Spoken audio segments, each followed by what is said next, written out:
अच्छा, हमारा माशरा बेहिस माशरा है। ये खातून मेरे सामने बैठी हैं। आप लोग इनको पहले भी यूट्यूब फेसबुक वगैरह पे देखते रहते होंगे। इनकी स्टोरी ये है कि जब ये 19 साल की थी, 18-19 साल की, इनको डाइवोर्स होती है और 1.5 साल का इनका बच्चा था।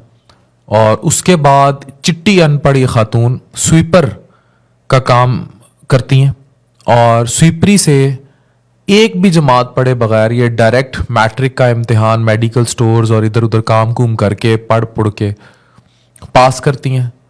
और उसके बाद इसी तरह इंटरमीडिएट करती हैं और आगे पढ़ते पढ़ते अब इन्होंने एमबीए कर रखा है और एमफिल कर रखी है।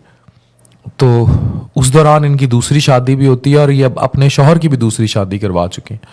तो एक माशरा एक खातून को कितनी ज़्यादा हवस का शिकार कर देता है जब उनकी तलाक हो जाए और किस तरह उसको फाइट करनी पड़ती है। उज़मा, मुझे ये बताएं, आपको अब लोग स्ट्रॉन्ग उज़मा कहते हैं। ये भी सिंगर असद की, जिनकी कदी आमिल सावल यार वे, जिन्होंने गाया हुआ था। 1.5 करोड़ रुपये आपने फंडिंग से इकट्ठा भी किया और आप फलाही मरकज़ भी चलाती हैं। अब एक फलाही अस्पताल के लिए भी आपको लोगों ने डोनेट किया है। तो 1.5 करोड़ रुपये आपने सिंगर के लिए इकट्ठा किया था। तो मुझे ये बताएं कि एक तलाक जब हो जाती है तो ख़ातून की ज़िंदगी कैसी होती है? अस्सलाम वालेकुम जी। मेरे ख्याल में जब लड़की को तलाक हो जाती है ना, उसमें और एक ट्रांसजेंडर में कोई फ़र्क नहीं होता। लोग उसको ट्रांसजेंडर से भी बदतर समझते हैं। बेवा को फिर भी किसी हद तक एक्सेप्ट कर लेते हैं, लेकिन जो डाइवोर्स लेडी होती है उसके लिए सोसाइटी में उसको इतना बुरा समझा जाता है। ये नहीं देखा जाता कि उसने कुछ नहीं किया होगा, शायद उसकी भी गलती हो, लेकिन नहीं, लोग यही कहते हैं कि इसको तलाक हुई तो हुई क्यों। हालांकि मैंने देखा है कि मर्द जो है मारते पीटते जला देते हैं औरतों को और फिर उनको डाइवोर्स भी नहीं देते, वैसे ही छोड़ के चले जाते हैं। तो मेरी तलाक नहीं हुई थी, मेरे हस्बैंड मुझे छोड़ के चले गए थे। क्या मजबूरी थी उनकी, किस वजह से, कुछ समझ नहीं आया आज तक कि वो क्यों गए। और मेरी अम्मी अबू का घर वगैरह सेल करके मेरी गोद में एक बच्चा दे के वो चले गए। उसके बाद मैं क्या करूं? पढ़ी लिखी मैं हूं नहीं, स्किल मेरे पास कोई नहीं है, ना मैंने कोई सिलाई सीखी हुई है, ना मुझे कोई स्किल आती है। तो फिर मैंने स्वीपर बनना था, स्वीपर से एक मासी बनना था, इसके अलावा तो मैं कुछ नहीं कर सकती थी।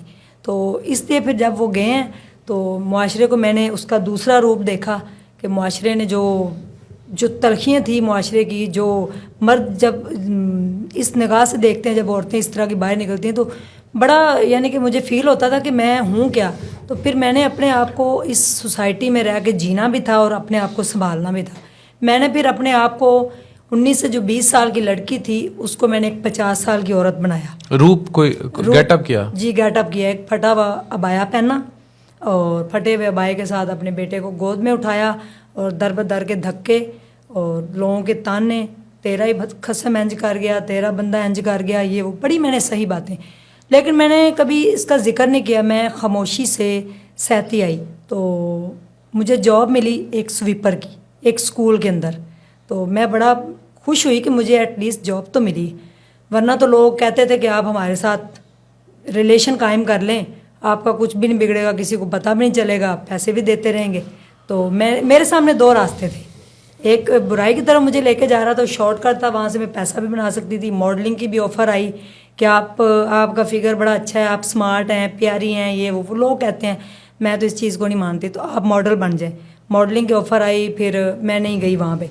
बड़ी बड़ी ऑफ़रें आई, लेकिन मैंने चूज़ किया वो स्वीपर का रास्ता, क्योंकि वो आसान था मेरे लिए। ये बहुत मुश्किल था। लोग कहते हैं शॉर्टकट आसान होता है, शॉर्टकट हमेशा ही आपको उलझा देता है, मुश्किल होता है।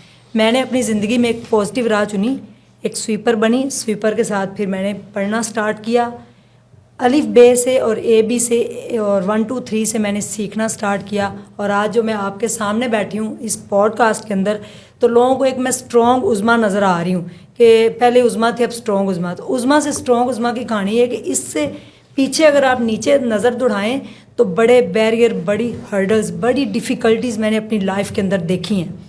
तो आपने डाइवोर्स लेडी का पूछा है, तो उनको सिर्फ ट्रांसजेंडर से भी बदतर माना जाता है, इसके अलावा कुछ नहीं। जितनी भी खुदा न खास्ता औरतों को तलाक हुई, अगर वो ये वीडियो देख रही हैं तो बखूबी जानती हूँ।